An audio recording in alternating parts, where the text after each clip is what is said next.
Hearts to the left, jokers to the right. Here I am, stuck in the middle of the deck. Stuck in the middle of the deck.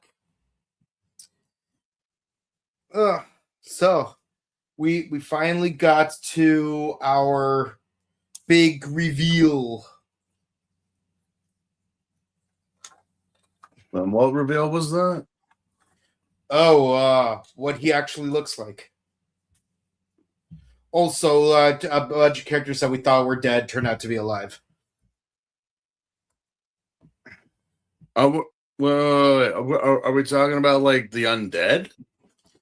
Well, turns out certain characters, human characters, were still alive this whole time. Oh yeah. That's right. Yeah, and a certain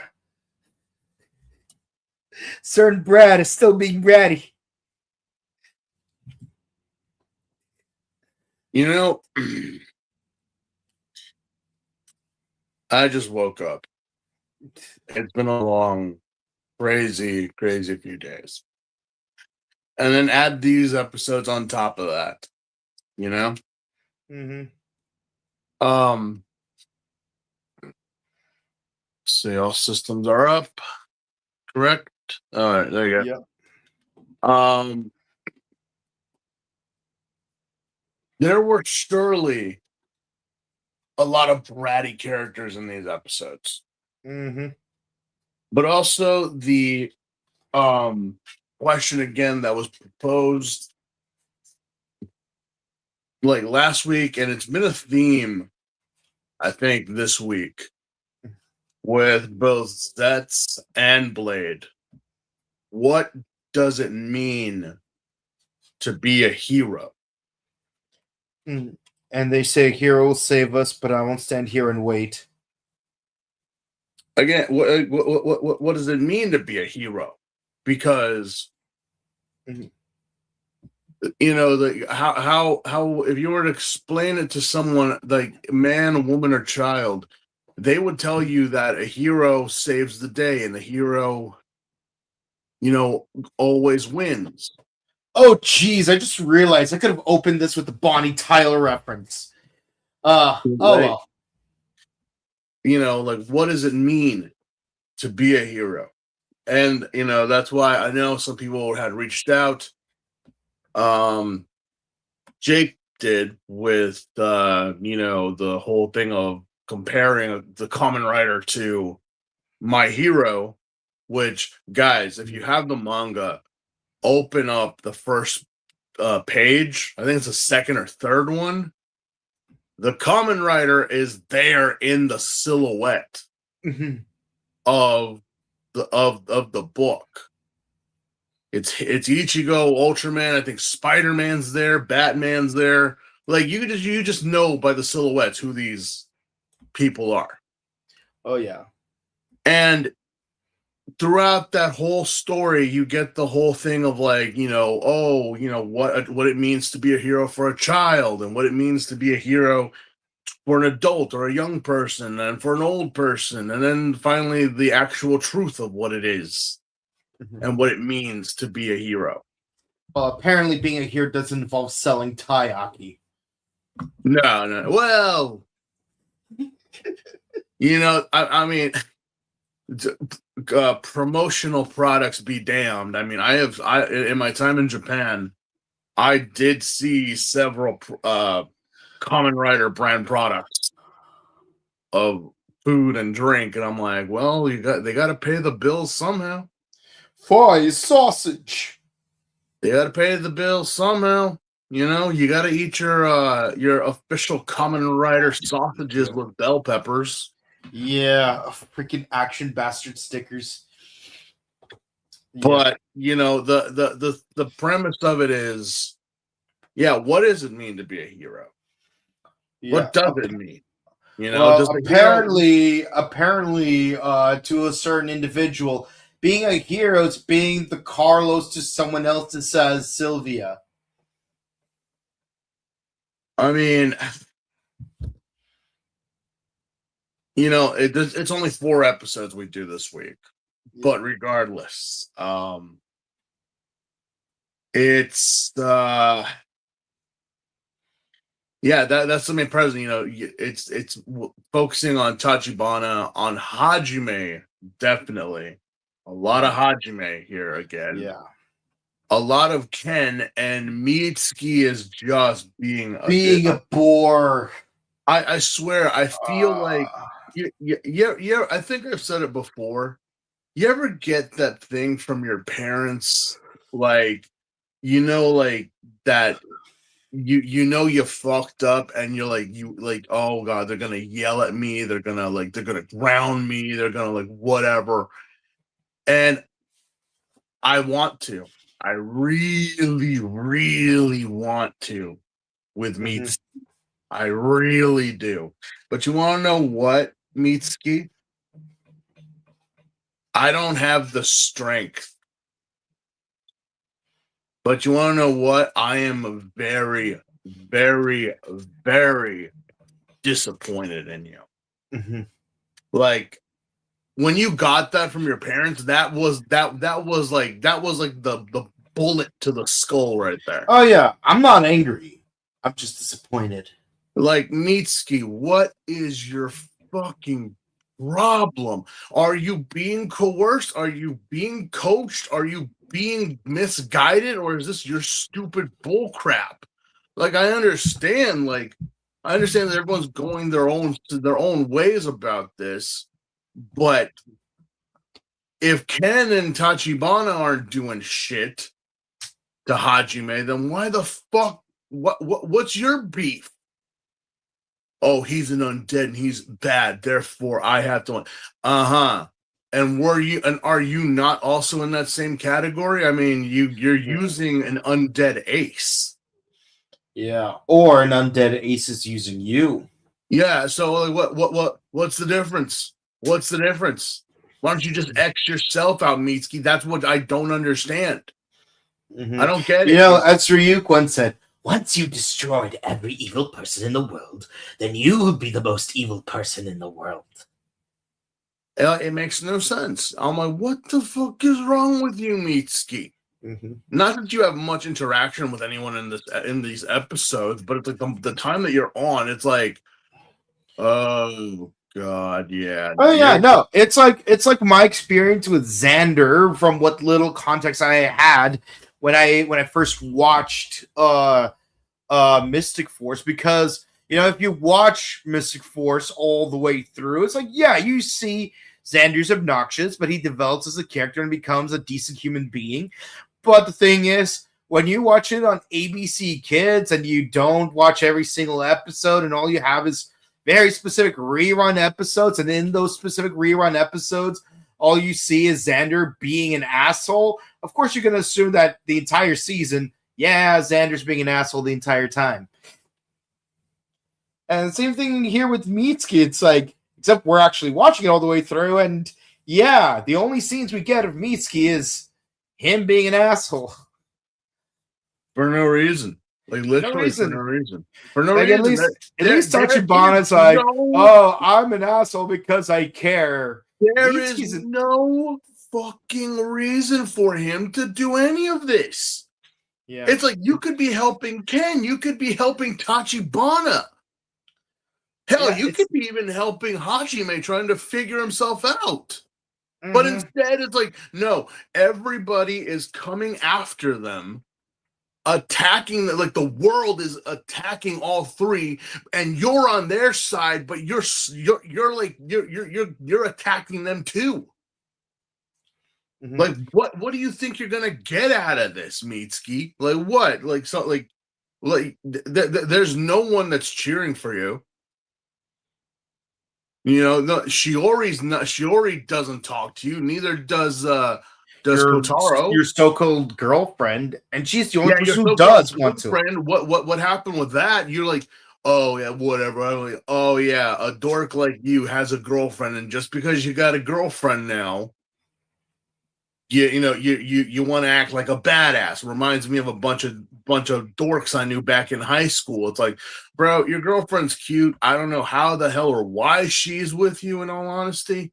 But you do realize that, you haven't spoken to her in about a week, and I think you guys are broken up now.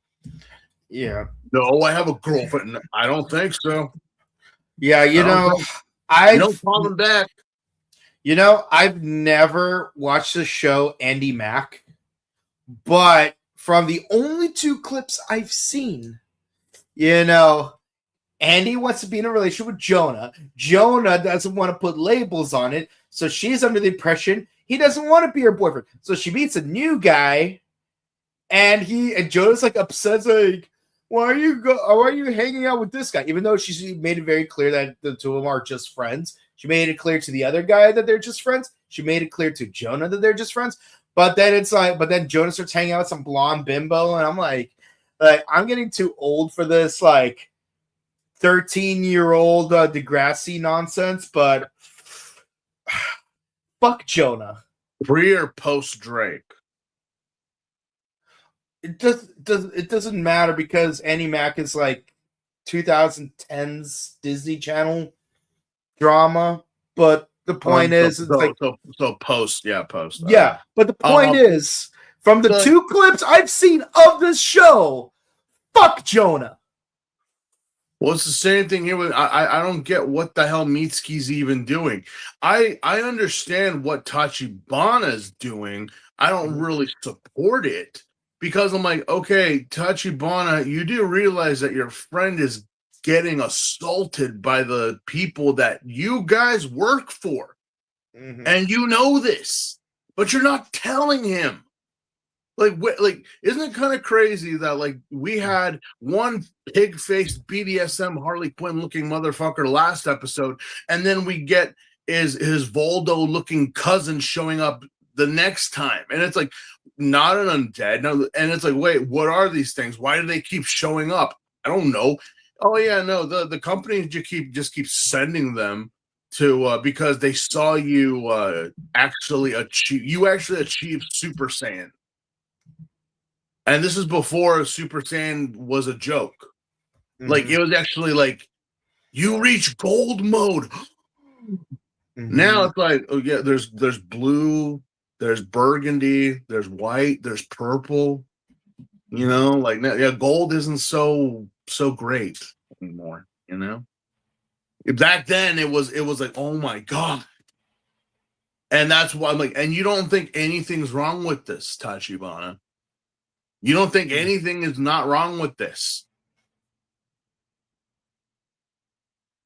As for Ken in these episodes, oh my god, he got it the worst. He's babysitting. Mm-hmm. The poor bastard. Yeah. So let's introduce everyone to what we're talking about. We are here for Kamen Rider Parade, episode 35 through 38. And yes, we got a lot of Hajime in this thumbnail. Oh my god. I bet little sis Ayaka's gonna be really happy about this, even though she doesn't get to see him in any of these episodes. Mm-hmm.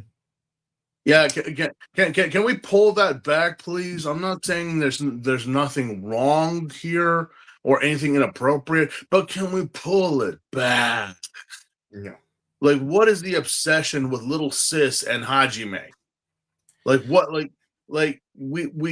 We understand that it's kind of it's just a simple relationship.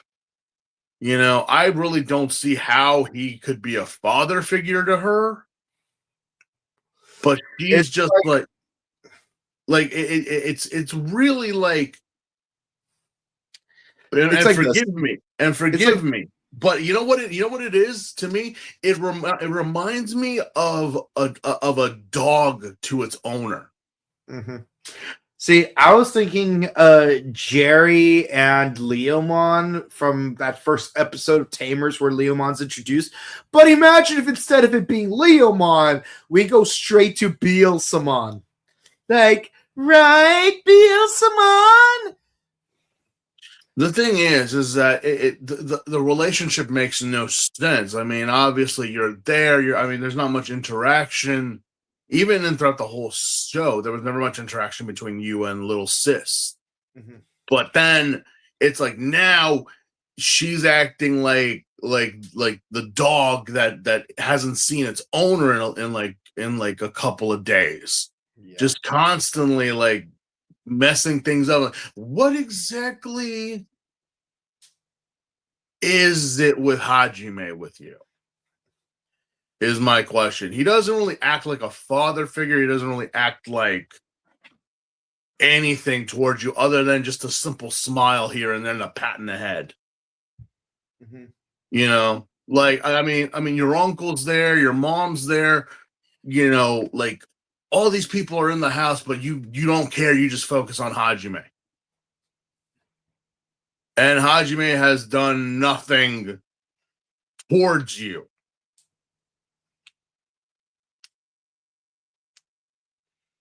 I mean, Darling, he protects her. Not that she's he aware that. protects her from the shadows. She doesn't know that.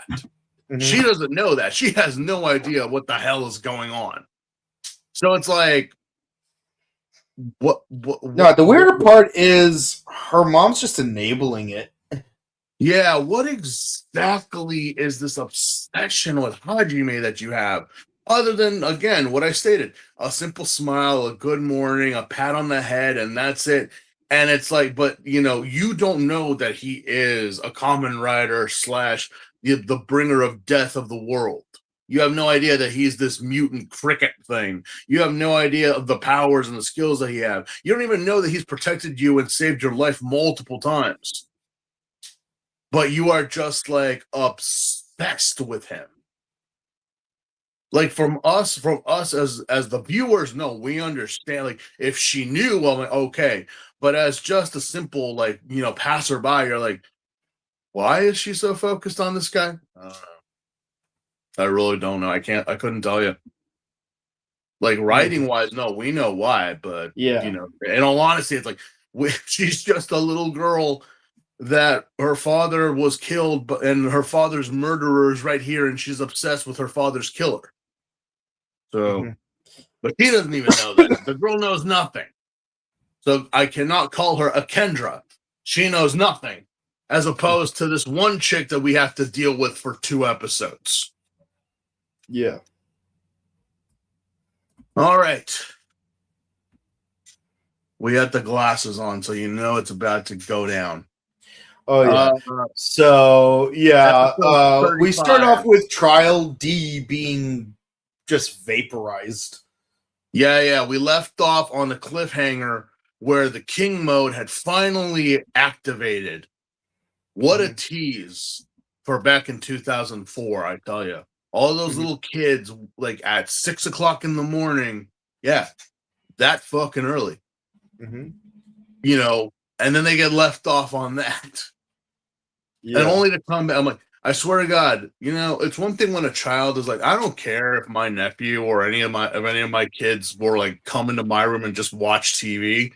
But I know that would have been a moment that they would have been yelling their heads off. I'm like, what do you mean we have to wait for Nick? I know that's a total rage bait moment.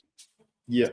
But yeah, so episode 35, A Dangerous Transformation.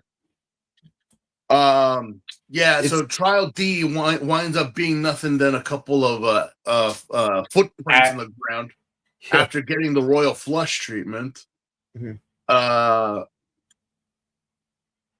Everyone is kind of surprised that Ken actually achieved this. They didn't really think he would, or it's not possible. Yeah, originally they thought that he would just fuse with King Undead, but turns out for some reason instead his King form, which is, as it turns out, a misnomer, he fuses with all 13 Spade Undead.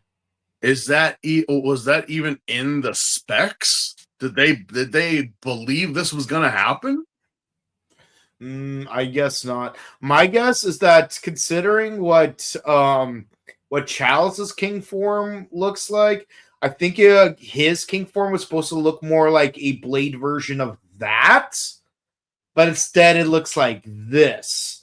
And let's be honest, this will be the inspiration for a lot of future Rider forms, including what's his name? Kamen Rider Ghost Grateful form. Or for Blade, like Blade was the catalyst. Yeah. Well, if you look at it from that point, I'm like, yeah. I mean, look at Emperor form for Kiva. Mm-hmm. Not much of a difference between those two. Mm-hmm. Yeah, but I mean, like, the thing that makes Grateful and King similar is that you got the symbols of all the other gimmick toys like all over his body, and they become armor. I mean, to a lesser extent, you could say Hibiki Arm does this too, but it's not visually noticeable like Grateful is. And to a lesser extent, even like the evil O's from the 10th anniversary film does this too. The King, yeah, that's right. King. Because on his chest is He's got all four of them. Yeah, he's got all four of them. Even though that's a repaint of the Tamashia. Yeah. So, I mean, you got to save $1 here or two somewhere. Yeah. I mean, let's remember that even Knuckles' chestnut form like reuses the Gorilla Knuckles. Yes. Again, people want. It's like, again, people want to say like, "Oh, that's so cheap." Okay. You tell me you got the money to make this. Yeah, I mean, just look at the Beetleborgs from the Machine Empire. You just straight up brought back Green Hunter Borg. You got Dragon Borg without his antennae. You got Lady Borg completely unaltered, and then you have Fireborg's head. No, Thunderborg's head on Fireborg's body, like it's Dio freaking Brando, and then shamelessly, you got the Shadow Borg as Venjix, not to be confused with that one virus that was seen a couple of years later. They did use the same name, didn't they? Yeah, Venjix. Yeah, they did use the same name. They did use the same name. That's like I was like, I remember I did see a clip of that. And I'm like, wait. And the funniest part is this commonality is never referenced in the show. Not in RPM, not ever again. I'm like, I'm like, okay. I mean, again, I was like, that would have been a thing if they had referenced Zeo in RPM. Yeah. Again, the Machine Empire, like, yeah, you don't think that they couldn't have like the remnants of it? I'm like, whatever. Yeah, let's see. Other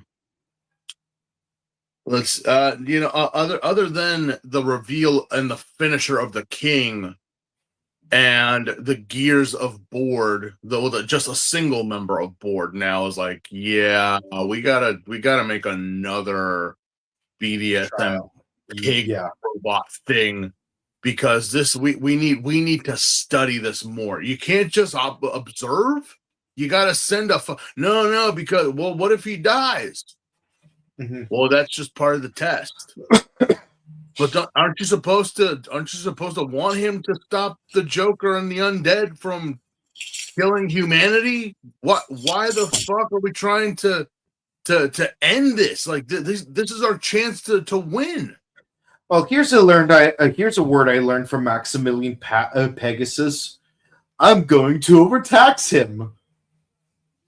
I mean, seriously, like, Board's whole thing is like, we're trying to stop this from happening, and yet you're literally trying to end your savior. You're trying to kill your savior just so what are the test results? Good grief. What? I'm sorry, I thought you wanted to save the world. Well, I do, but this is like great data for us to have just in case. Just in case what? In case the world doesn't burn? In case humanity doesn't get replaced by humanoid peacock men? Seriously? Peacocks are going to be the dominant species of this earth? Not the Or elephant? tigers or stag beetles. No, it's the fucking peacocks. I'm like, what? So she's going to have this data just like, oh yeah, humanity's fucked, but at least I have my data. You know, that I'm like, you know what? It's just a thing. I'm like, yeah, they're scientists, but aren't they supposed to be smart? They're so smart that they don't believe or they don't understand how stupid they sound right now. Do you wonder? That's like the running gag of the Big Bang Theory. Like Sheldon is such a genius, but he's such a fucking annoying moron. Yes, he like is. he doesn't realize that like how much of an idiot he is. And you know what's even weirder is that it's like I haven't watched Young Sheldon. I've only seen random clips of it, but from those clips, Young Sheldon sounds like more. He's Yeah, he has a higher emotional quotient. I shudder at using that phrase than adult Sheldon. It's like he's more understandable. The thing is that people have like looked at it as when he was a child, he wanted to be seen as an adult. That's why he wore, slacks and a bow tie and all that stuff to make himself feel like an adult, because that's what he wanted, as opposed to the original show that he's always wearing like some comic book t-shirt. Like the adult existed as a child, and as an adult he acts like a child. Oh yeah, no. It's so like, it's and again, there's nothing wrong with occasionally wearing like a Green Lantern shirt, or in one very specific case, a Star Sapphire shirt. Like he actually wore a Star Sapphire shirt. They even fans and people have actually discovered that that's a running thing with him. Like if you notice, like in any episode you watch, the shirt based off of the Lantern Corps is literally how he feels. Like without you even realizing, if he's wearing a blue shirt, he's chill. If he's wearing a green shirt, he's normal. If he's wearing a red shirt or an orange, like he's angry. He's mad. You know that he's upset, or he's like, like. And if he wears orange, he's selfish. And if he's wearing violet, it's actually I didn't know that until like someone pointed it out, and I'm like, you're right. In that episode, he was wearing a fully red shirt, and he was so angry and so annoying. Mm-hmm. It's ridiculous. Yeah, that's the brilliance of the show. And I'm like, well, of course, man. Bunch of nerds in Pasadena. That's all there are up there. Yeah. Anyway, let's see here. Yeah. So again, the scientists are sciencing, but they're not realizing what the fuck. That I'm like, yeah, you do realize that the dominatrix pig-looking thing nearly killed Ken, but that was just for your data. Now you're gonna send another one that will, no joke, I kid you not, shot him 50 times in the shins. Mm-hmm. That is until the next episode. But yes, Ken gets pulled up like a certain event in Las Vegas and gets shot in the shins. And yet still lived. Yeah, and also the design for this dude is based off of Shadow Moon. Yeah. Can't just... There's no escaping the previous season we reviewed. For crying out, I was like, I looked at it, I'm like, no. Yeah. No. Hopefully you do something, I said. I'm hoping you do something besides just stand there menacingly. Mm-hmm. Oh, yes. Oh, yeah, because clearly, like, that's all we need.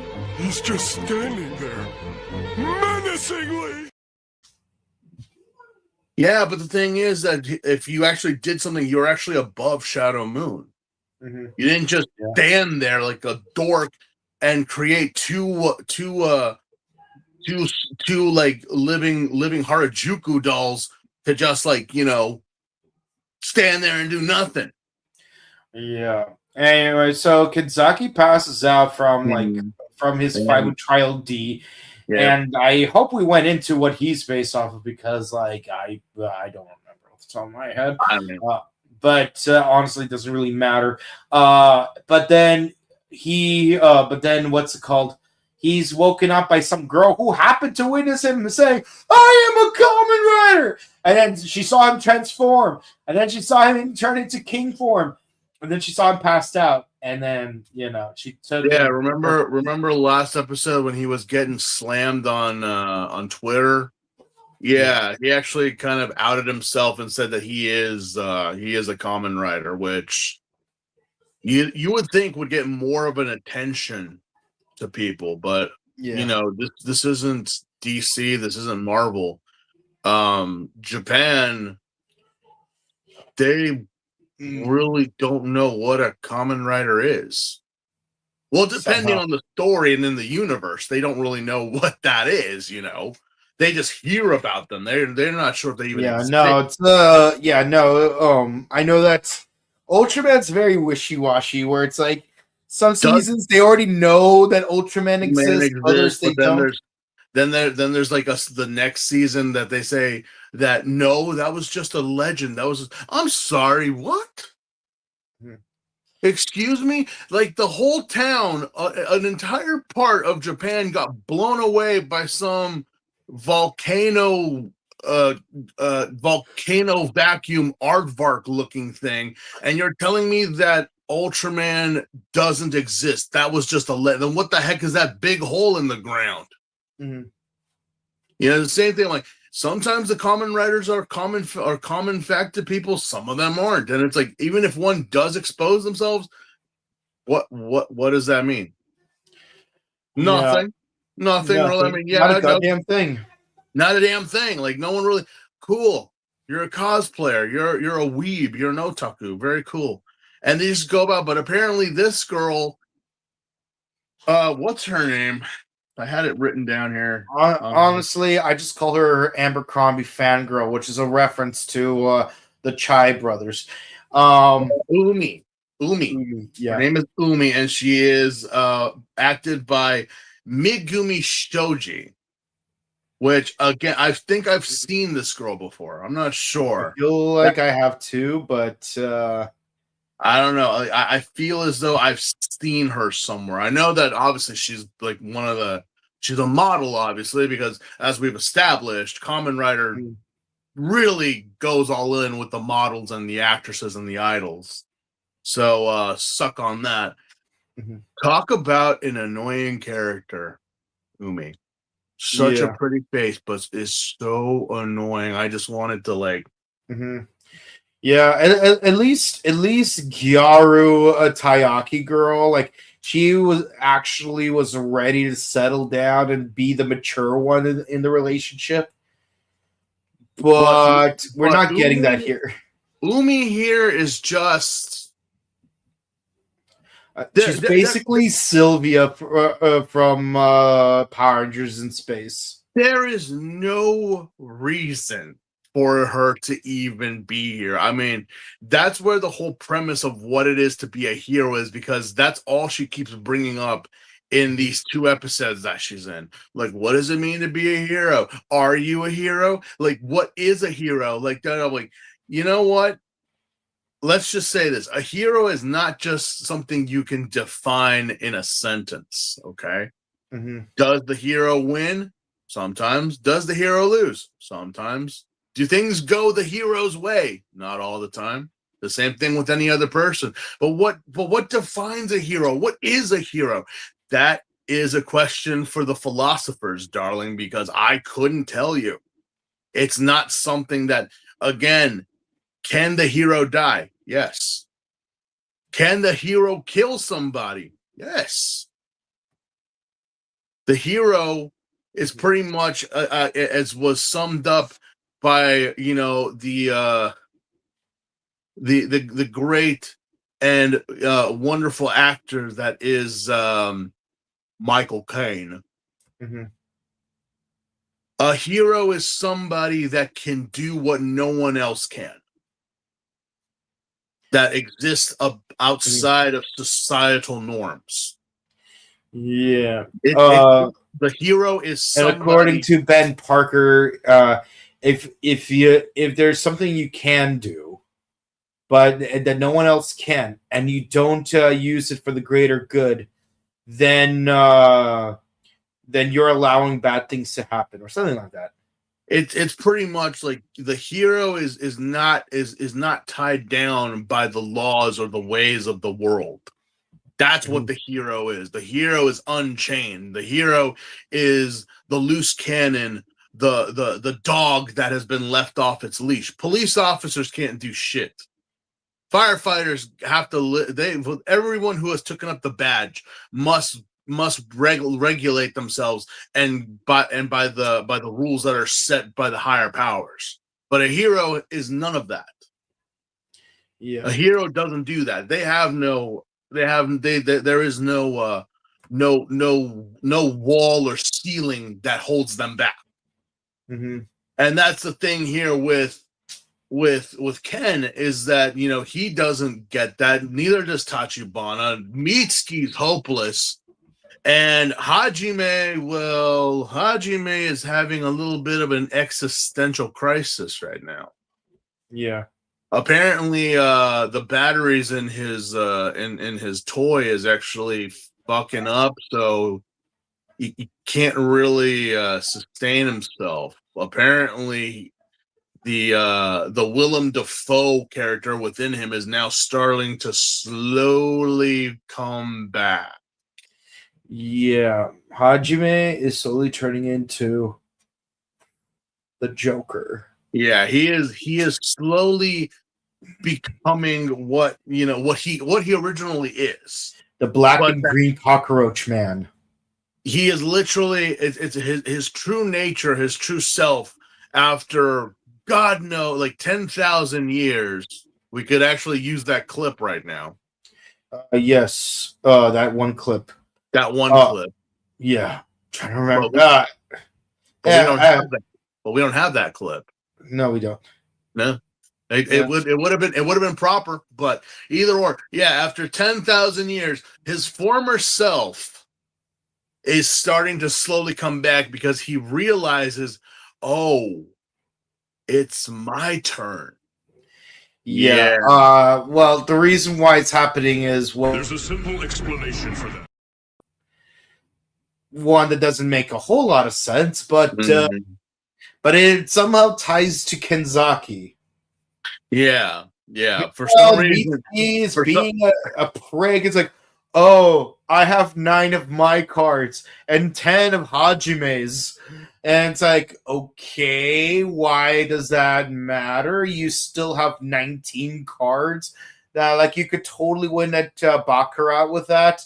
And then, so it's like, okay, I'm going to look for a Tiger Lady and a Jellyfish Monster. And he totally seals away the Jellyfish Monster, like, no problem. I mean, don't get me wrong. It has a very cool design to it, but it's like a Yu-Gi-Oh card. Yeah. Yeah, no, I think that actually is a Yu-Gi-Oh card design. It's the card Jellyfish that was used by Mako Tsunami. No joke. Take a look at it. It literally is like the giant jellyfish from Mako Tsunami. But but the actual undead actually has a cool design. But you know what's great about that scene? Immediately after, Tiger Mama just kicks Mitsuki in the face, which he totally deserves. Like, yeah, Mitsuki here was again looking for Hajime because again, Tiger Mama knows where he is. But it's like, you gotta tell me what. They don't have to tell you jack, Mitsuki. Yeah, they don't have to say anything to you. Needless to say, the moment she kicks him in the face,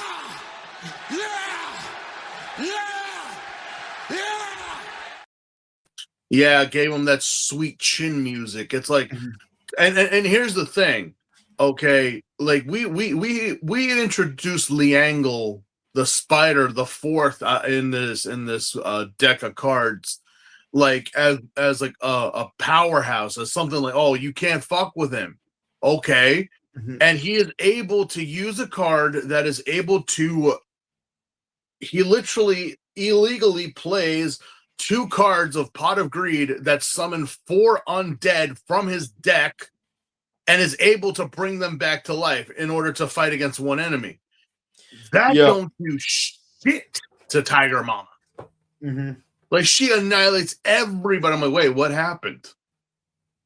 What happened? This would totally destroy the shit out of Ken, out of Tachibana, and out of Hajime. But apparently, Tiger Mama just is not like, oh, she's unbothered. And of course, Mitsuki is left licking his wounds. Like, yeah, what did you think was gonna happen? Yeah. Not to mention, like, why did you attack her in the first place? You just came to ask where Hajime was. Yeah, so one thing that's a very huge plot point in both the TV show and the movies that remote tapir lets you summon previously sealed undead but under your control. But yeah, no, Tiger Mama ain't messing with that. You know what's funny is that you could very well have used that card to unseal spirit so that, you know, when you fight Hajime for the last time, you know, you won't, like, you'll still have the human undead left over, and that way it's like, you know, humanity still gets to stay around for a while. But no one seems to think of that for a while. But either way, you know, Hajime, he's like completely reverted to his Joker form.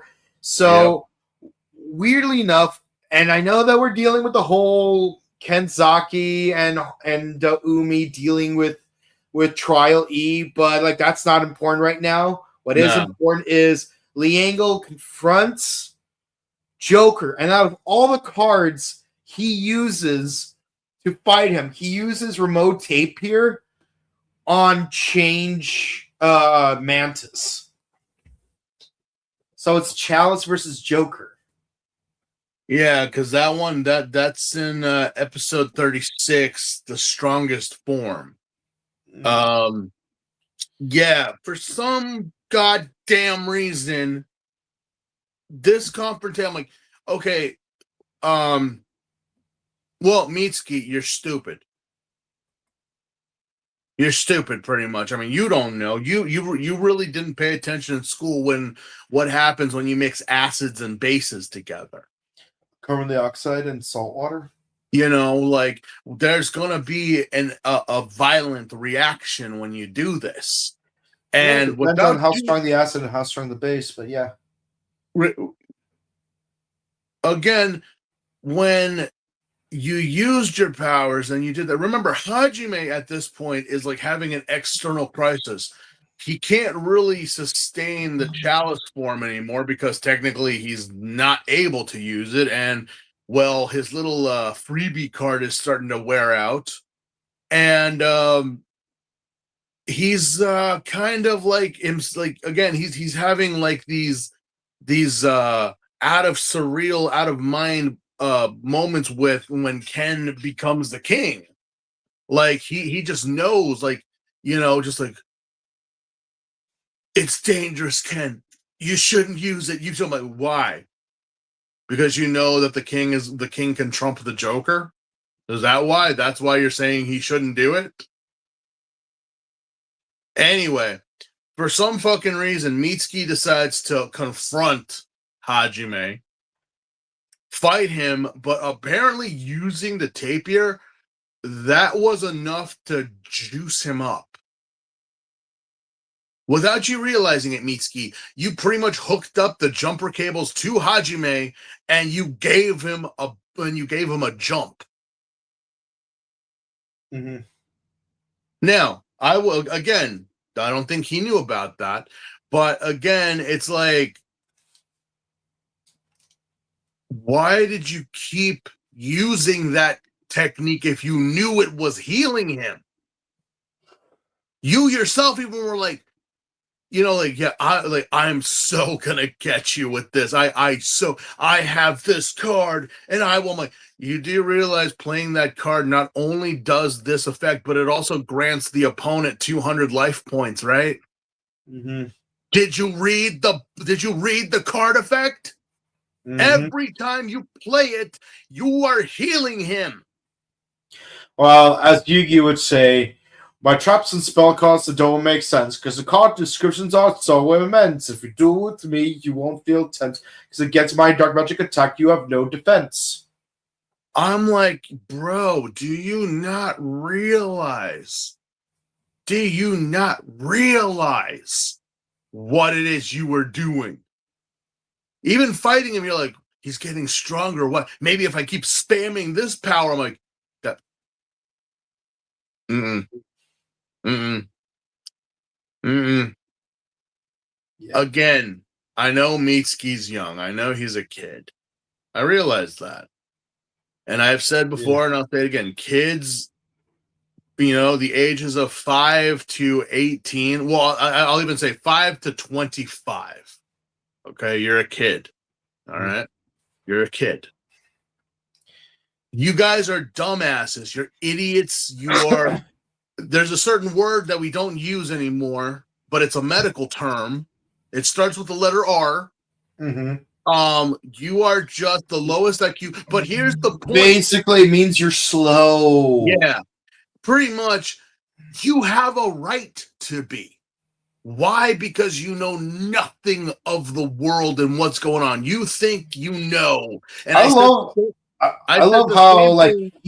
love how Joker just takes back the ace card. It's like I never would have imagined. Well, yeah, that's the thing, because it's like he juiced him up because he didn't realize what the fuck he was doing, and I'm like, yeah, and then he's like approaching him, turns into Chalice, and like Mitsuki's like fetal on the ground, like ready to piss himself. He is literally, but Chalice just keeps walking.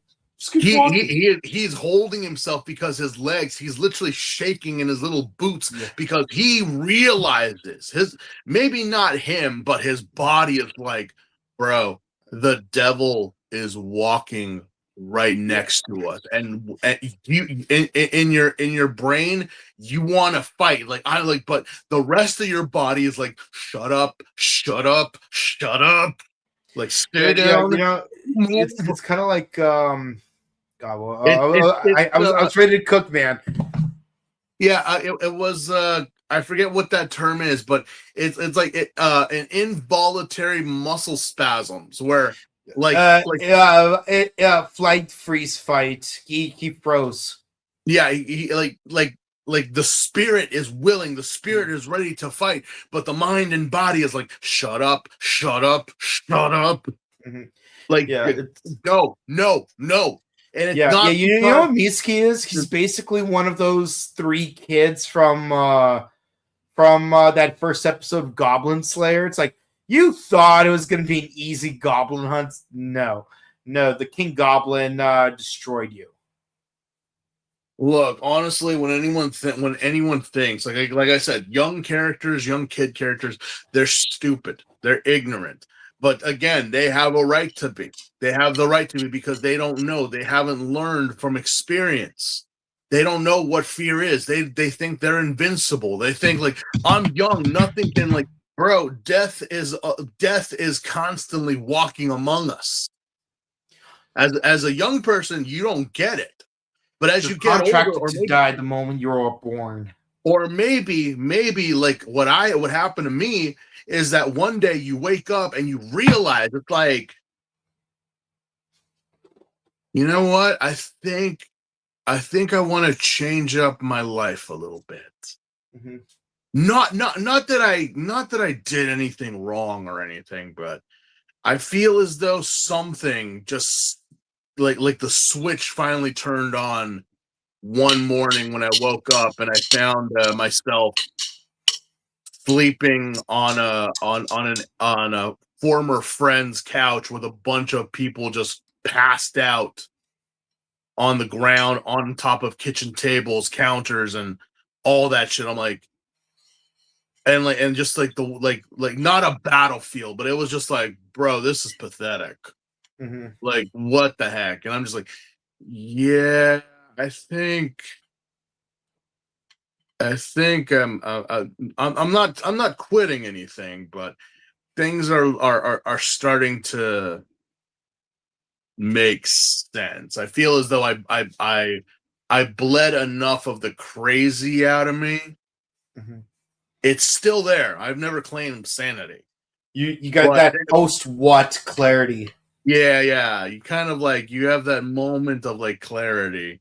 Mitsuki has not reached that yet because again, I think by the time he does, there's gonna be a sword like ripped through his hide. But either or,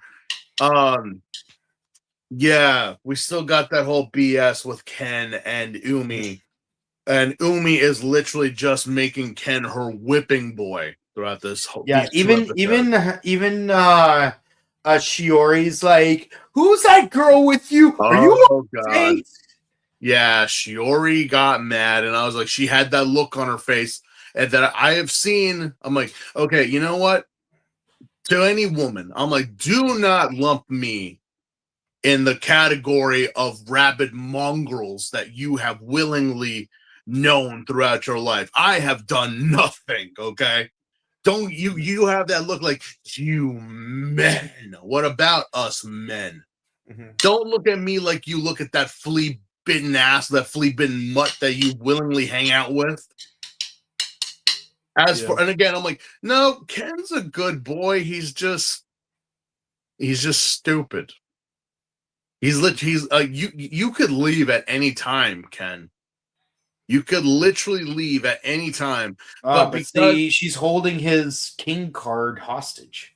But it's like, yeah, I gotta save my first edition Blue Eyes. Yeah, that's a pretty rare card. I get why you did it, Ken. I get why. Only 4 of them have been printed. Yeah, I get it. And so you got to be her whipping boy and save her from her stupidity and get her juice and all that. Like I said, it's kind of like Sylvia and Carlos, except imagine if instead of holding a photo of Carlos mid-transformation, she just straight up had his morpher on her. Yeah, I thought there were security systems with that stuff.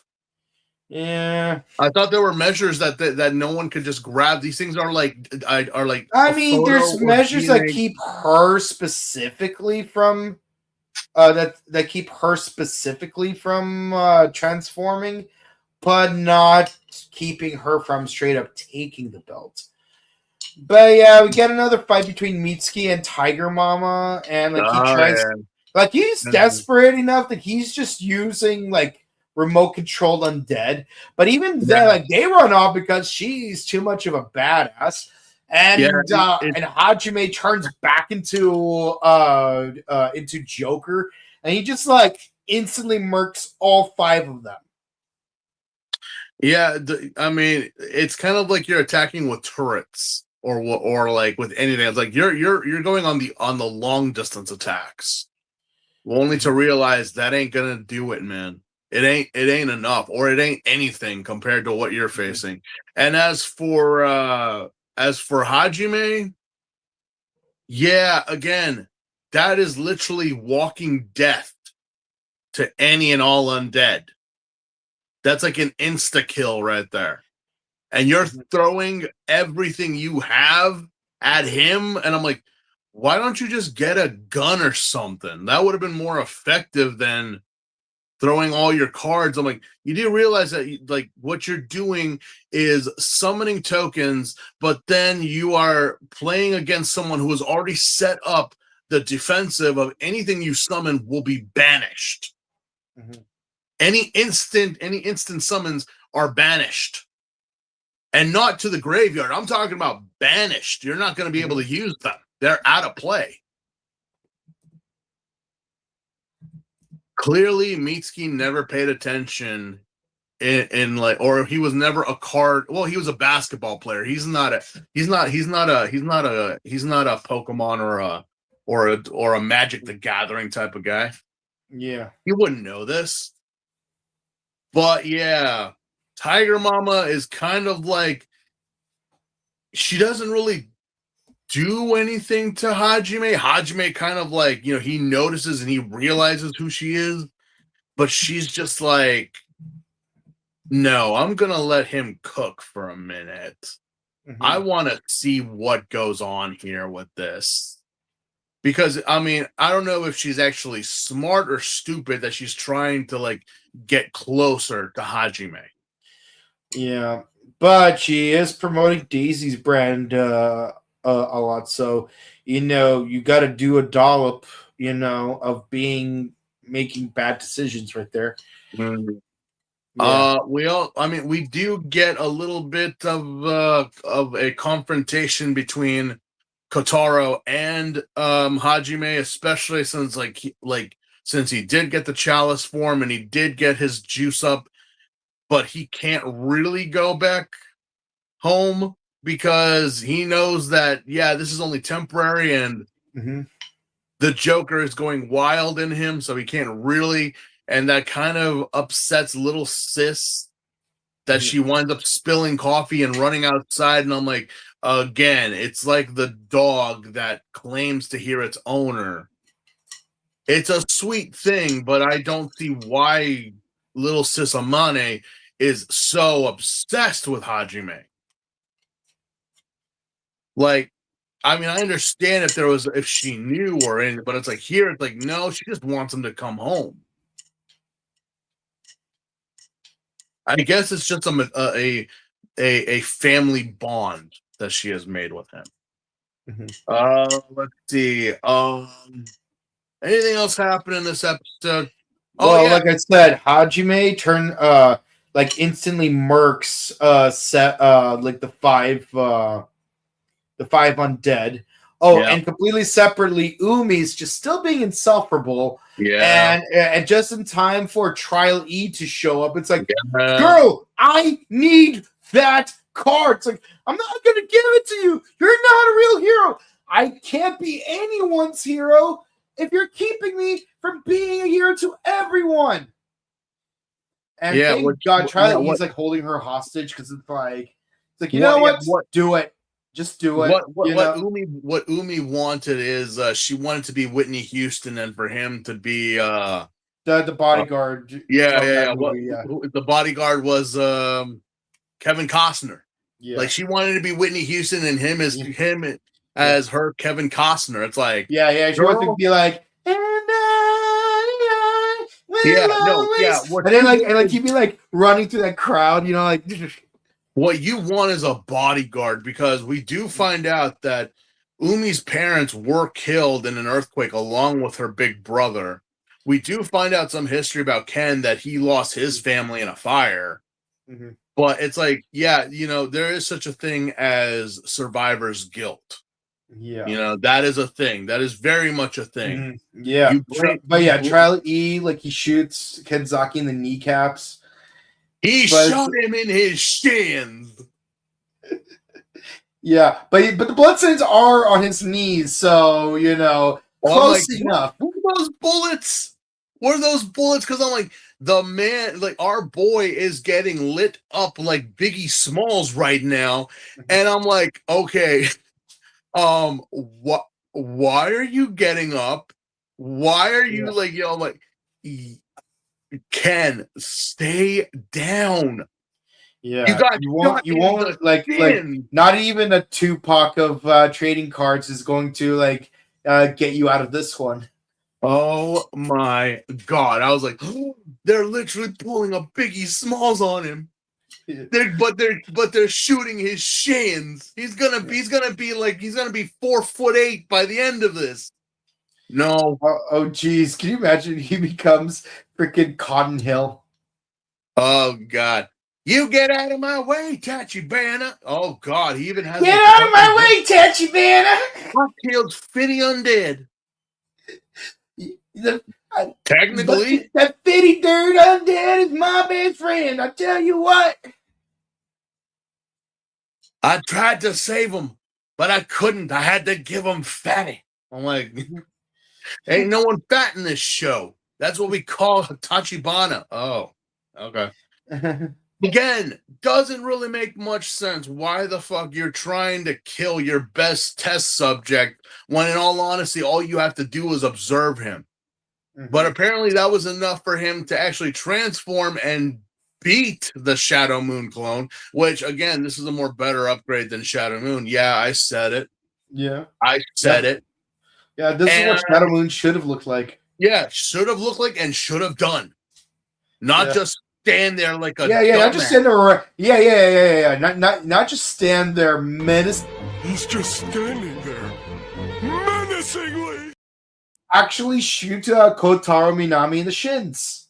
Yeah, you didn't even do that. It's like you'll be do that, brother. What the hell? But yeah, apparently the transformation was enough to save Ken's shins. Yeah, but it just caused him to. He's like, I sleepy, and just falls over a big. Yeah. You got shot 50 times in the shins. I'm not letting that go.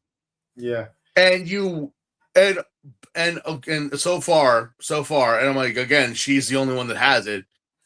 Best girl Shiori shows up and finds you like all curled up, and I'm like, wait, what happened?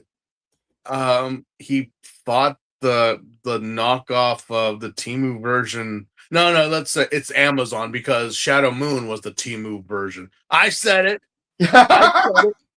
I fucking said it. Yeah, come at me. Bring them all on. Shadow Moon is Temu. Oh man, I can't wait till Morphicon. And like what? And E is literally the Amazon version. You get at me all you want. I fucking said I've watched both shows. Anyway, yeah, we take Ken to go take a nap in a hospital. Finally, revealing to Umi that a hero is not what you think a hero is.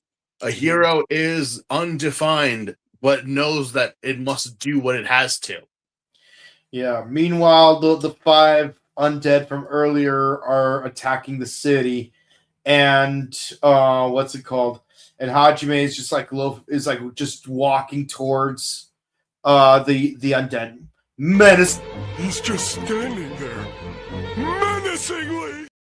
And like Kenzaki just happens to find him on the way there. It's like, I have to use the ace card before I turn back into. And then guess what happens? He turns into the Joker. And it just so happens that little girl is there with them. Why is Amane here? I have to find Tachi. I'm sorry. I have to find Hajime. Why are you here, darling? Shouldn't you be helping Hajime? Shouldn't you be helping your mom at the cafe? And there's a certain irony where a Joker undead is like slowly walking towards her menacing. I'm not gonna play the clip right now, and she's like, "Save me, Hajime!" That is who is coming at you menacingly. Are you not aware? No, of course she's not aware of this. Yeah, she doesn't know. She has no idea that her knight in shining armor is nothing more than a cockroach cricket monster. Yeah. But yeah, that leads into episode 38. 37, yeah. No, 37. Believe me, we're getting there. We're getting there. Yeah, 37. Towards a new destiny. Let's see. Mitsuki gives Hajime 5 cards of the Chalice deck, and in the absorber again. Not right now we're focusing on the whole Hajime approaching Amane menacingly, and then it's like yeah. So naturally Kenzaki turns into king form to fight him off, but like he's just becoming increasingly rabid as the fight goes on. Oh yeah, and freaking what's his name? Mitsuki's like, what? He's got a new form? That's so not fair, man. I was supposed to get a new form. Mitsuki Chalice actually unlocked his gold mode in this one. So far we have King and Chalice. Mm-hmm. Blade and Chalice both got Blade and Chalice. We have Blade and Chalice that have unlocked their gold modes. Yeah. Not Tachibana nor Mitsuki yet. Yeah. Not yet. Yeah. Well, obviously Mitsuki can't get his because he needs to seal Tiger Mama. and she ain't letting that happen. No, and you're not worthy of having Tiger Mama. No. You are It's like not like honestly, Mitsuki's the kind of guy who's like, I'm going to like break up with my Ursula of a girlfriend to follow Tiger Mama MJ, but she's like, you're just a kid. I'm not gonna date you. Like, you quit following me around like a puppy. You know, like, it's one thing when an older woman chases a younger guy. It's seen as pathetic when a younger guy chases an older woman. mm-hmm. You know, yeah. As long as they're both over 25, I don't care. I don't get it. I don't understand. Like, isn't it both kind of sad? But I kind of understand the level of dominance that is to be portrayed here. You know, I understand it, ladies. You have my respect. I ain't shaming nobody. But the fact that a young man has got you by the collar, I'm like, no. That's not right. That's not right at all. Yeah. Anyway, so Joker uses like a spinning scythe attack, and Kenzaki blocks it, but in doing so, the maelstrom causes Amane to lose her eyesight. And using his finishing, he didn't lose her eyes. Let's just make that clear. It's kind of like she's temporary. It's kind of like a shining light. She's temporarily blind. Yeah. She's okay. She's not blind. It's just kind of like a temporary, like a bright light got shined in your eyes, you know? Mm-hmm.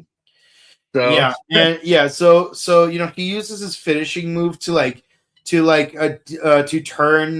Joker back into Hajime. Perfect opportunity to finally seal this guy up. Like you could defeat the final boss 25 levels early. But yeah, that's an SEO reference, by the way. But it's like, he even has some flashback where it's like, hold on, Hajime's our best friend, and if it does come to it, I'll seal him myself, like he's Old Yeller. But then once it comes time to actually put Old Yeller down, he doesn't have it in him. No, it's Paul that has to come in and put the old hound down. No. Like Hajime turns back into Joker, and then Tiger Mama turns into her tiger form, and which honestly looks more like a Similodon, if I'm being honest with you. But like that was a tiger at first. I'm like, what? I mean, it's got stripes, but yeah. What? But the skull looks very Similodon like. Yeah, it looked like more like a dinosaur than anything. I'm like, yeah. So she commands Kenzaki to de-transform because his king form is what riles Hajime up, and once he makes a break for it, you know, Tiger Mama makes it clear. Listen, you gotta seal the Joker, because if he wins, it's the end for everyone. Not just for humans, but all life. Yeah, no, pretty much what Hajime is literally death walks among us, and death is the great equalizer on this planet. Don't matter what you are, who you are, how much money, how much power, death comes for us all. Life is not fair, but death is. And if you don't, you pretty much it's a damned if you do, damned if you don't situation for Ken, because for one thing, you actually like Hajime somehow, and you don't want to hurt your friend. But if you don't, then you can kiss all your asses goodbye, because once it starts, it ain't stopping for nobody. Mm-hmm. So what is it you're gonna do? Sacrifice billions or the one? Mm-hmm. And I can't believe we're actually having this conversation. Yeah, I know. I can't really believe we're having this conversation. I'm like, Ken looks like he's so torn apart. I'm like, Ken, are you fucking serious? Greater good. Are you fucking kidding me? you're fucked too, you know? He ain't gonna, like, leave you alone. He's gonna come after you. He's not gonna leave Amane alone, clearly. He ain't gonna leave Amane. He ain't gonna leave Shiori or anyone alone. He's not stopping at Japan. He's gonna go to China, then go to the Middle East, and then to Europe, and then to the Americas, and then you're fucked. Mm-hmm. It's literally a plague. And you think you're standing there like, there's gotta be another. No. No, there is no other way. There is no other way. Even so, it's like, even if you happen to like tear apart the human undead from Hajime, what you would be getting is the ancestor of man, not Hajime. Hajime is death. He is that. That's what Hajime is. I love that we're going the Foo Fighters route on this. It's so like, what are you? Oh God, Ken, I get your heart is in the good place. You're such a good boy, but now is not the time like, for semantics. Out of all 4 riders, he's the only one who's babyfaced the entire time. Yeah, no. I'm like, Ken, please, no. Look, we get Hajime has gotten a cool new form, the Wild Chalice. That's awesome. Well, he's That's about cool. to, but yeah. You know, but for crying out loud, dude, the more that you hesitate, the more that you let him run around and get stronger, it's gonna be a bitch for you. Mm-hmm. So what are you gonna do? Literally, what are you gonna do? You know that everything you know is gonna be fucked if you let Hajime keep going the way he's going. And he even is trying to stop it. But he can't. And if he can't, then you can't. So you gotta pull the trigger, boy. You gotta fucking. He's my dog, Dad. I'll do it. Then do it. Yep. Anyways, so we got another trial, trial F, and oh God. And how many of these things did they build? I'll let you know. The last one is trial G. So. Oh, well, the last one that they've manufactured. It won't be the last one that we see. Man, how much money did they throw down? And this one's design is based off of the Shocker Riders from literally just the 2 episodes of Ichigo. You know, he did look familiar. He did look. I was like, I've seen you good boys before. I would say hello to you. Yeah, and then it's like oh, how will this one be different? Oh, you see, this one we're using the DNA of a king undead. How did you get the DNA of a king undead? Well, you know how Mitsuki sealed away the tarantula undead and Kenzaki sealed away the Caucasus undead. Yeah, well, we have 2 undead of our own, and one of them just so happens to be a Paradoxa undead. In fact, it's literally the first one we sealed away prior to the event of the first episode. Not the bat. No.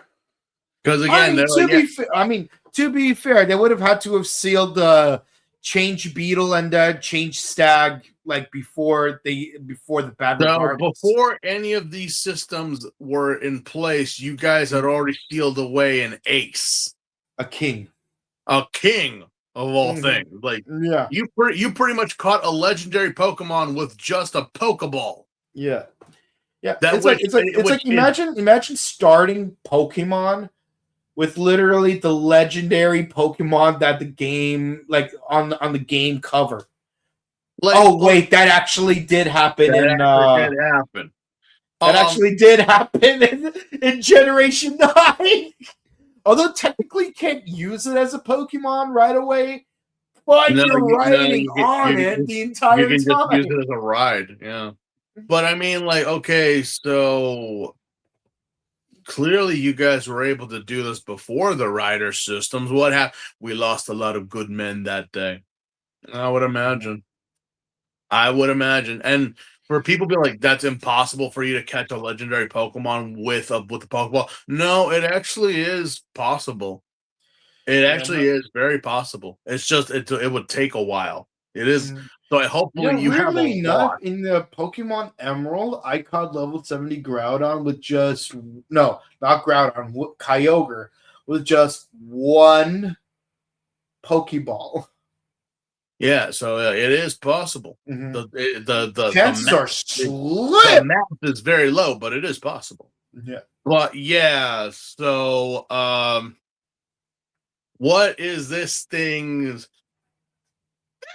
Yeah, what's its deal? Yeah. We don't know yet, but apparently must bring Kenzaki to base. Must bring Kenzaki to base. Must bring Kenzaki to base. Why? Couldn't you just call Ken to tell him to show up? Yeah. So Mitsuki basically kidnaps Amane, and like basically she just overhears Mitsuki and Tiger Mama like talk about like using Amane as bait to lure out Joker. It's like, who's Joker? Why am I using bait to lure him out? Where's Hajime? Why can't he save me? Shush.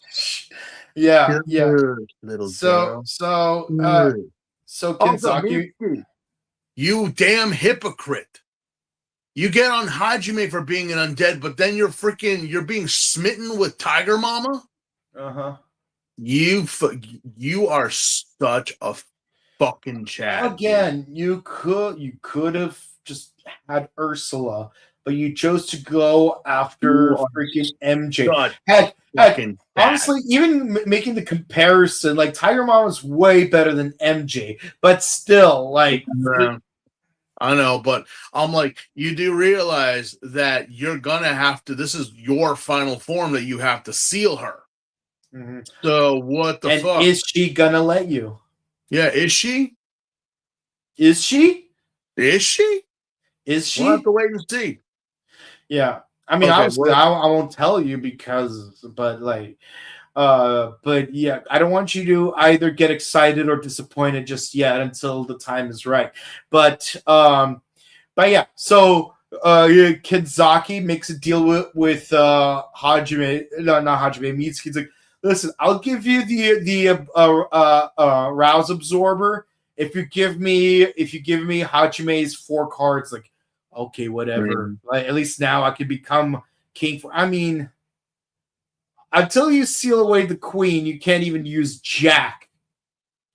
Literally, you can't use Jack. No, you cannot. And then he goes to what's it called to Shiori's dad. And it's like, oh yeah, it turns out he's still alive. It's like, and you're the one who sealed everyone. You're the one who try to kill me and stuff. Anyways, I'm gonna give you my Blade Rouser if you give me the Paradoxa card, or at least that's the deal he makes with Tachibana. And Tachibana agrees behind the guy's back. So, no, why'd you give him the Paradoxa? It's like, but yeah, so of course, good boy Kenzaki, he's just like driving off, like trying to find Hajime. He's intercepted by Trial F, and he does the whole BMX bandit routine. It's like, I don't need no angel summon. I'm the BMX bandit. If you know, you know.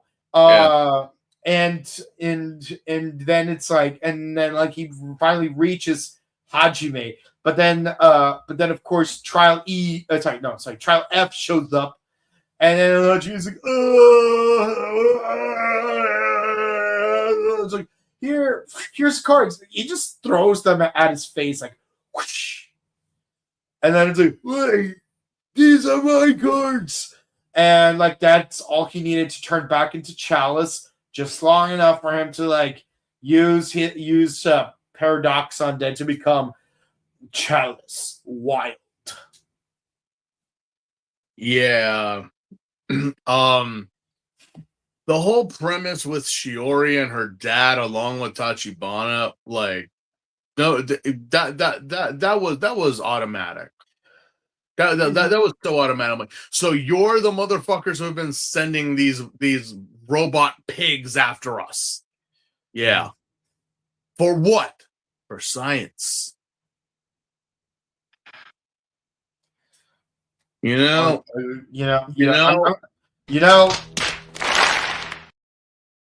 there is a reason why scientists actually die in media. Like, so many. Dr. Henry Wu in the original book. Yeah. Miles Dyson. Yep. Like so many. That one guy from Spider-Man. Yeah. Back to drawing board, will ya? Yeah, like so many that it's like you thought that this was the best way to go about it, not realizing what you're doing is, one, pissing off the subject, and two, literally ensuring your own death by the hands of said subject. Like you could have just, again, simple observation and evaluations. I mean, there's plenty of undead going around that you could have gotten the results regardless. But yeah, no, I just want to be a dick for the sake of being a dick, but then realizing, wait, I could have walked away from this unscathed if I just hadn't have been an asshole this whole time for the sake of science. Yeah, even science is like, okay, dumbass, when did I tell you to poke the damn bear with a cattle prod? When did I tell you? Or a velociraptor, for that matter. You did that, not science.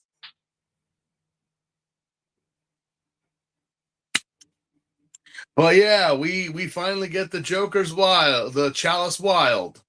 And I am liking the color here.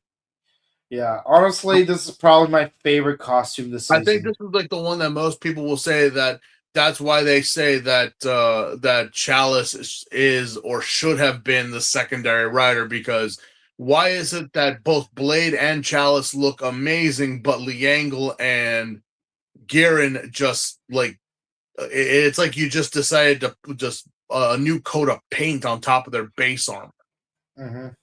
Like seriously, like they put so much thought into Chalice and his design and his color scheme. Honestly, I can even go further. Chalice is more of the main character than Blade is. Yeah, but don't tell Ken that. He don't know that. Honestly, I think Ken could probably handle that. If you told that to Tachibana or Mitsuki, they probably couldn't. Oh no, Mitsuki would have a complete mental breakdown, and Tachibana too, because it's like, so I was scared of dying and I'm not dying for nothing. Yeah, pretty much. Yeah. Pretty much. Yeah, you get upset, but he'd get over it. Mitsuki wouldn't get over it. No, Mitsuki would go on a full on like tantrum. That's why Tachibana's just mildly better than Mitsuki, just because Tachibana can move past certain things. Mitsuki won't. No, Mitsuki won't. Yeah. Yeah, but that Chalice becomes wild and then suppresses the power and he has those two cool blade things that combine into a giant arrow. If you want your own CSM version, guess what? Toku Collectibles is selling them for like $300. Is that still a thing? The Chalice thing? For reals? Yeah, the Chalice twin blade things. Yeah, that's $300. Personally, it's out of my price range, but goddamn, those things are beautiful. But yeah, that's kind of where we end off this episode. Where we ended episode 37. But yeah, no, it's but yeah, 38 continues from there. He uses those blade things. Trial E's like shooting at him, and it's not working. And then he does this thing where like all 13 cards combine into a wild card for him to use his finisher. Mm. Yeah. Yeah. No, they had hand towels in the shape of the cards. Oh, they do. Yeah, they do. They actually have actual hand towels that are in the shape of the cards. Oh, you could actually buy the Chalice Rouser right now. It's in stock, $270. That's what I'm trying to. Oh, and there's a Joker Rouser if you want the Joker version. That's $88. No, what about? Well, there's the actual belt buckle, the actual Kamen Rider leather belt buckle, but those sold out hella fast. But yeah, the CSM Wild Slasher, the those twin blades that Chalice Wild uses, those are $300. Yeah, yeah. We say it ain't so, but it's right here, man. It's right here. You know, you could get them, the CSMs. You know, they're like the size proportions are pretty nice. I'm not gonna lie though, and yes, they do combine with the CSM version of the thing. You know, the Chalice Arrow thing, and oh my god, the Chalice Arrow is so huge. Like, oh my god, I want this thing, but again, way out of my price range. Yeah, but god damn, it's so pretty. For a CSM belt, that's actually pretty cheap. Yeah. Okay. Anyway, episode 38. Yeah. So, but yeah, so Kenzaki talks to Mr. Hirose. It's like, why'd you unseal the undead? Why'd you unseal the hey, listen. If you use the blade rouser, you're gonna turn into a Joker yourself. It's like, well, this is a new development. Maybe you should have led with that. But yeah, no, we get a flashback. It's like, oh, they just unsealed the undead. They're taking over the board headquarters. There's a guy who looks like a Japanese version of Kion, and you could tell he's a baddie. And now I don't mean the fun kind of baddie, but yeah, it's like, I wanted to bring my wife back to life. Yeah, we forgot that he wanted to do that, right? Remember, he said to his wife, "I will get you back," and I'm like, what exactly do you mean by that? Yeah. Oh god. So I know that we had said before that, oh yeah, you know that 10,000 years thing about, yeah, it's that time again for this to happen. Mm-hmm. Yeah. Technically, you're not wrong.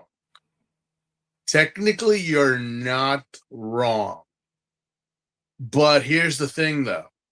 What? The release, the opening, why this all happened? Yeah. Yeah, they decided to do it earlier. Mm-hmm. What?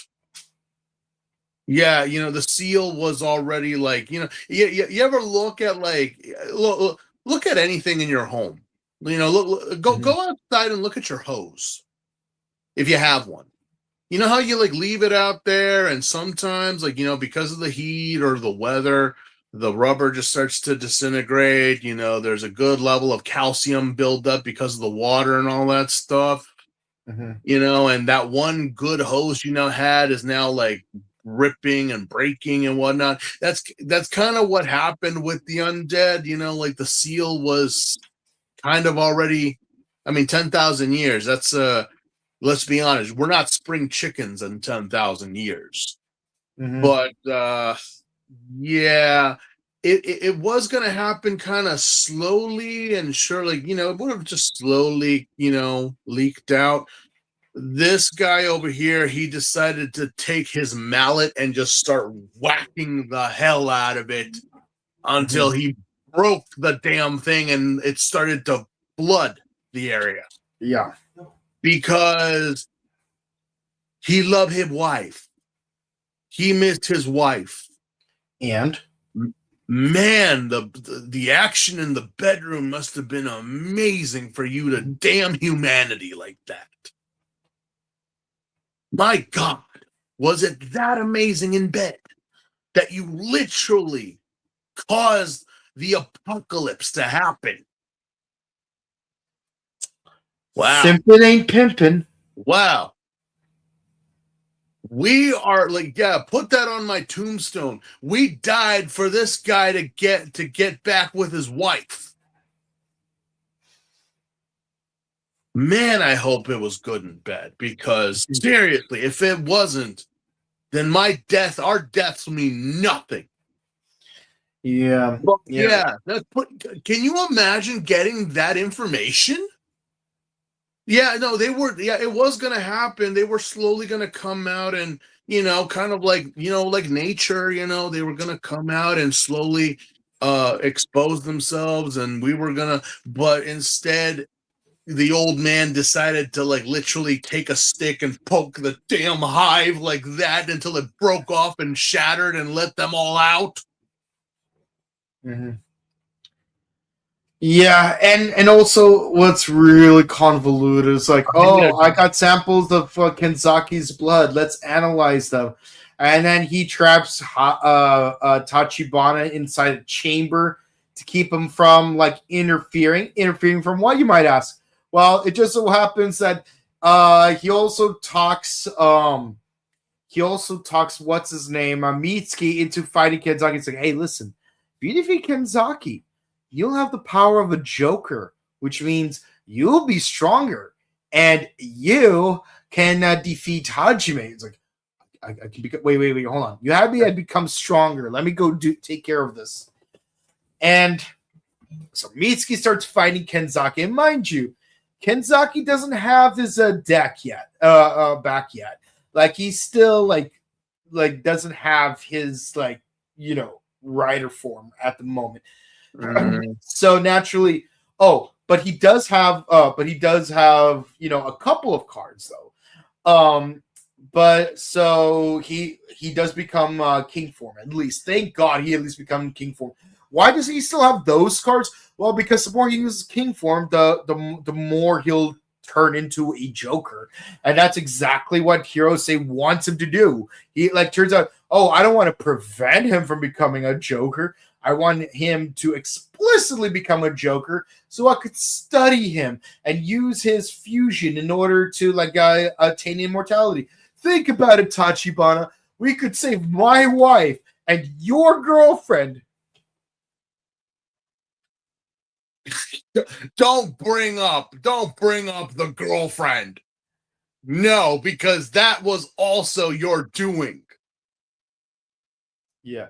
Yeah, and the only reason Tachibana knows that they're fighting is because he was sent to stop Hajime from running interference. It's like, hey, I have to stop you. Listen, I can't let you stop me because right now I can sense that Mitsuki and Kenzaki are fighting each other, and I don't want Kenzaki to turn into a Joker. It's like, wait, why would they be fighting? He's not supposed to be right. We're trying to prevent him. Wait, hold on. If we're trying to prevent him from becoming a Joker, why does he have his belt? Boom, boom, bing. Oh my God, I've been played. When the episode started and I saw that, I'm like, wait.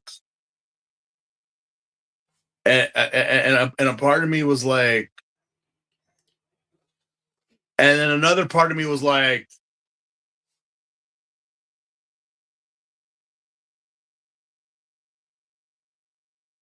we'll give him a minute. Like, no. I wonder how long it'll take for the light bulb to turn on. Don't say anything. Just shush. And then it's like 4 episodes later. Oh my God! There it is. There it is. There it is. There it is. Oh, it took you a while, didn't it? Mhm. It took you. I'm like, wait, you're telling me I had? Yeah, you had it the whole time, stupid. It's kind of like someone puts their glasses up, and they're like, It's I like, can't where, find where my would you? glasses. Yeah. I can't find them, and it's like, I'm like, they're somewhere. I'm like, I can't find. I looked all over. I tore the whole place about. I'm like, and someone just was like, well, if they were a snake, they would have bitten me, and I wouldn't have noticed. Yeah, pretty much. Oh, 4 episodes. And not even 4 episodes. Like we're talking like 6 to 8 episodes. I am just like, wait a minute. When? Oh, maybe next episode they'll say something. Maybe they'll mention something. Maybe they'll nope. Episode 38. Yeah. Wow. Tachibana turned out to be a himbo and not a He-Man.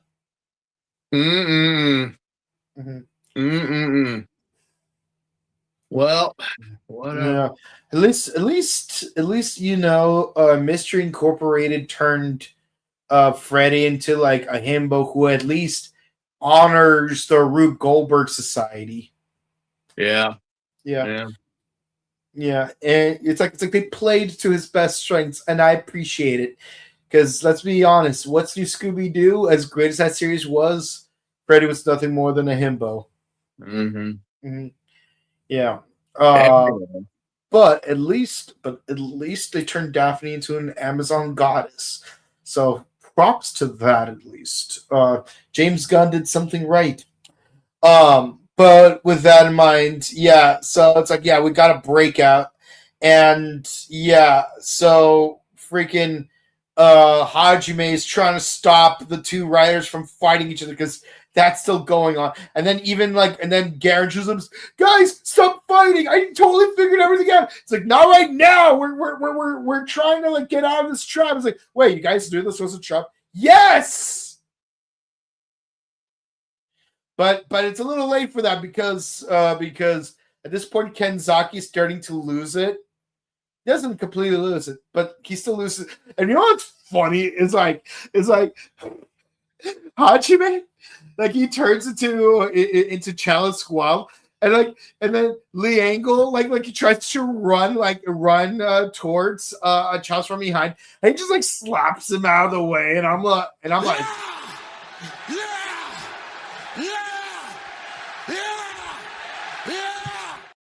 God, I wish I had like a video replay.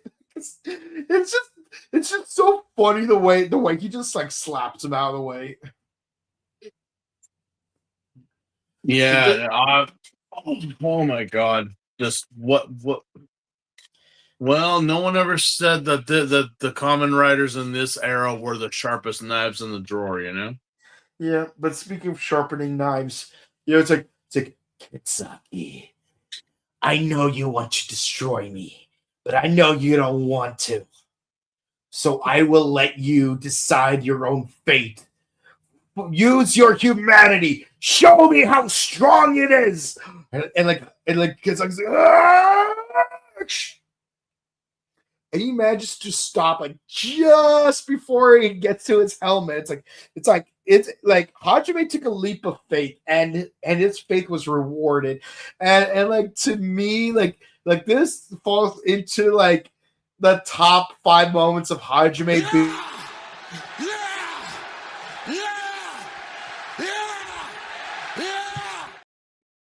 And this allows Kenzaki to unmorph safely. And then Hajime uses the spirit card to turn back into Hajime. It's like listen, I have evolved. Look, I cannot restrain the Joker power, but that's why I evolved into something that could hold it off just for a little longer. I need you to do the same thing, Kenzaki.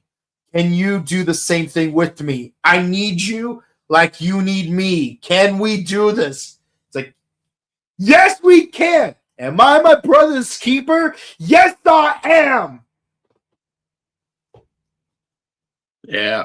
And like this is like a beautiful camaraderie moment between Kenzaki, Hajime, and Tachibana, and no one else. Meanwhile, Hirose is like, why am I feeling so hot and cold and oily all at the same time? And then we cut it to to Mitsuki under the bridge. Like, Mitsuki, we all kissed and made up. Why don't you join us? It's like, I can't because you guys have all become stronger and I'm the weakest.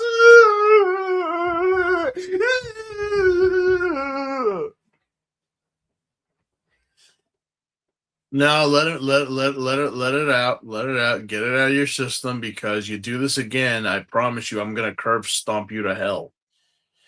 Like, no, let it out. Let it out. Like, when you were the strongest before, you were like whatever. But now that everyone else has surpassed you in power and skill, now you give a shit.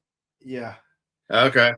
Yeah. Okay. But yeah, no. And so Hirose, like, he returns to like board base and he meets the old dude from the flashback, Tenoji, and oh yeah, and there's a giant monolith, which is very plot relevant, but we're not gonna get into that quite yet. And then Tenoji shows up, and like his glasses look so obnoxious because it's like, oh, he's wearing sunglasses like a man in black. Oh, but they retract backwards like this. It's like, by the way, the other 4 Turbo Rangers weren't the only ones who were androids. You're an android too. Bum bum bum. What? No, that's my reaction to that. I'm like, Yeah. what are you saying?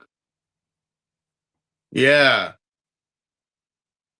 Ken has yeah, the one of you has been a machine this whole time.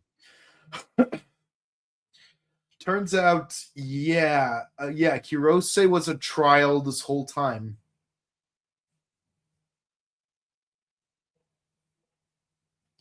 Because Hirose, the real human Hirose, died during the original swarm. You are just a cheap imitation. So you're telling Trial B. So are you telling me that a robot can actually feel fear? Yeah. Do you know fear, android? Yeah, and then Vegeta turns him into a hands-free device.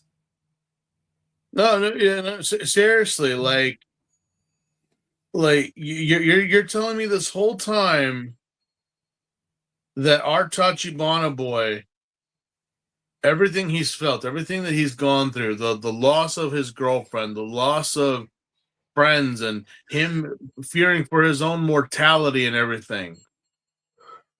Mm-hmm. He's been a machine this whole time. Mm. Well, it's not so much he was fearing his own mortality. He just wanted to bring his wife back. You know, like the resurrection stone from Harry Potter. Well, I know with the president, yeah, but it's like, wait. So you guys programmed a machine that is able to fully understand and conceptualize human thoughts and feelings? Mm-hmm. Like, you've created an AI that literally believes that they are a living flesh and blood entity, not a bunch of ones and zeros. Mm-hmm.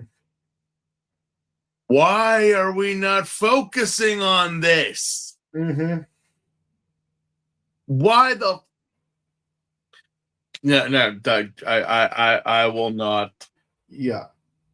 No, for real though. I'm like, really? Okay. All right. We'll leave it at that. We'll leave it there. We will leave it there. But that's it. Yeah. That's it. That is our review of 35 through 38 of Blade. And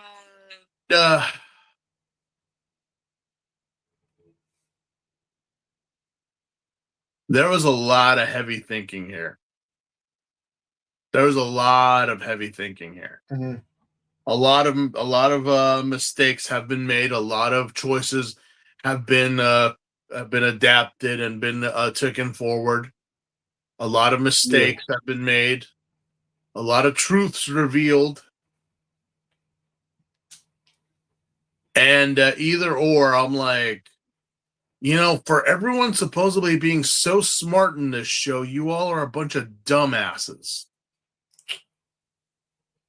Sounds about right. It doesn't matter your PhDs or your diplomas or whatever. Those are just receipts to tell the world that you were at a place for 4 or 5 years and then got out. Mm-hmm. It doesn't really make you smart, does it? Like, you literally have caused the apocalypse to happen just to bring back your dead wife. And what are you going to bring her back to in the likely case that you fail? Or that you killed your only hope in the pursuit of science. Yep. Tachibana now is man, that is truly a midlife crisis right there.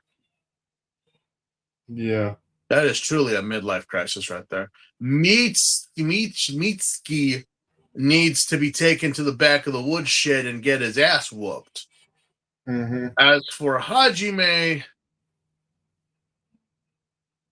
it took us about almost 40 episodes, but now we have a tolerable, acceptable Hajime. He's no longer being the silent fart in the night. He has actually decided to now join forces and actually be a part of the team as opposed to being an asshole.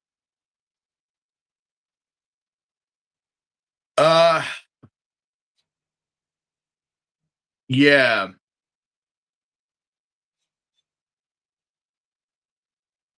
Mm-hmm. All four, it's a solid 9. Yeah, I have to agree with you on that. It's a thought other than Umi being but even so, Umi kind of she put a spotlight on Ken and everyone else as to what it is to be a hero, and all three of them. Let's not put Mitsuki in there. All three of them have shown what it is to be a hero. Mm-hmm. It's not a black and white thing. It's not good versus evil, because seriously, there are times that even you guys are making mistakes that are like, what the hell are you guys even thinking?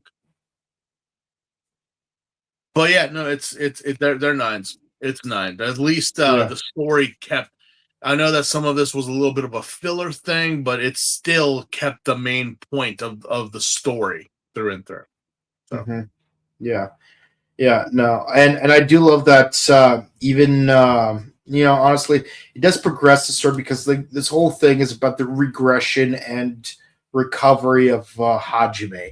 Because in the first 2 episodes, he's been turning into the Joker more and more, and then the last 2 episodes, it's his journey to turn back into Hajime. Mm-hmm. But we all know that even this is only going to be a temporary measure. Yeah. Yeah. But yeah, no, I agree with you. They're all 9s. And yes, the whole Umi subplot was probably the weakest part in the entire 4-parter. But even so, that was not necessary, but it had a point. It did have a point, yes. Because sometimes we all need to be honestly, the more positive way, the negative way of looking at it is Carlos and Sylvia from Power Rangers. But the positive way of looking at it is more that episode of Spider-Man, the animated series, with that little girl who turned out to have cancer. Now you're getting too dark. Yeah, but that was an actual 2-part episode of Spider-Man that introduced Madam Web more so than the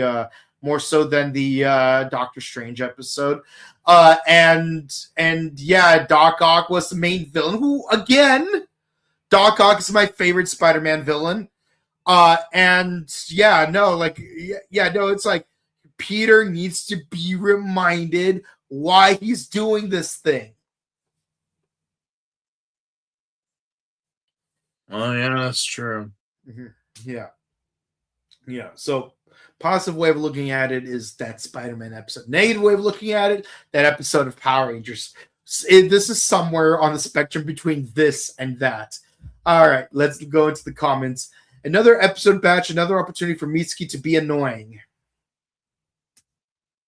He always has been. Hopefully he stops. Yeah, we're gonna have to wait another 4 episodes for it to happen. But hey, just 4 more episodes. It's 4 more episodes.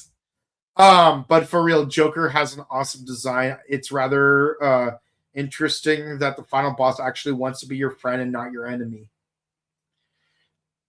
I'll take it a step further. Yeah, I'll take it a step further. Like, he wants to be your friend in a not creepy way, like Orochimaru. All right. Hajime was definitely the GOAT here. Yes, he was. Mm-hmm. Yeah. Leave it to the non-human character to show the most humanity. Glad we all agree that Tachibana was a tool for 8 episodes. That was so pathetic, I swear to God. Man, that moment that light bulb turned on, it's like, I wanted to just smack him upside the head with a board. I'm like, did you forget? Turns out Hirose was a Cylon this whole time. Oh, god damn it. Freaking Cylons. Not the Cybermen. Yeah. No, Cybermen. I think the whole point is that Cylons are supposed to look like humans. Oh well. Yeah, it's like, I am a Cylon. God damn it, I'm a Cylon too. But yeah, that's it for the comments, guys. If you enjoyed, please be sure to comment, like, and subscribe to us on YouTube, Facebook, Twitter, Instagram. Ding the bell icon to stay notified for our latest videos. We discuss Kamen Rider Blade, Kamen Rider Zeds, Ultraman Cosmos, Tojima Tanzabara wants to be a Kamen Rider, and our newest show, Super Space Sheriff Galvan Infinity. I swear that name is too damn long. Triple X Galvan Infinity on the Heavy Metal Hero podcast, replacing Super Sentai. I'm still getting used to the fact we already did the first episode. Still getting used to it. It is what it is. But with that said, guys, also check out our sister channel, The Buttery Show, where tomorrow we'll be uploading our latest interview featuring this guy right here. And then we'll have one more interview after that. And we are done with Pasadena Comic-Con. But if you want to say hi to us in person in future convention events, we got 2 just for you. One is Robo Toy Fest on May 31st at the Burbank Marriott Convention Center. And then we have Power Morphicon on August 28th through the 30th at the Pasadena Convention Center. And, we'll keep you updated for any news of any additional celebrities that are going to show up there. I mean, look, it's an anniversary year for Mystic Force, for Samurai, for Time Force. Is it Time Force? Yeah, Time Force. So yeah, there's a lot going on, and we can't wait to, meet all y'all there. And then until next time, we hope to see you again real soon. Goodbye, everyone. We love you. Good night, guys.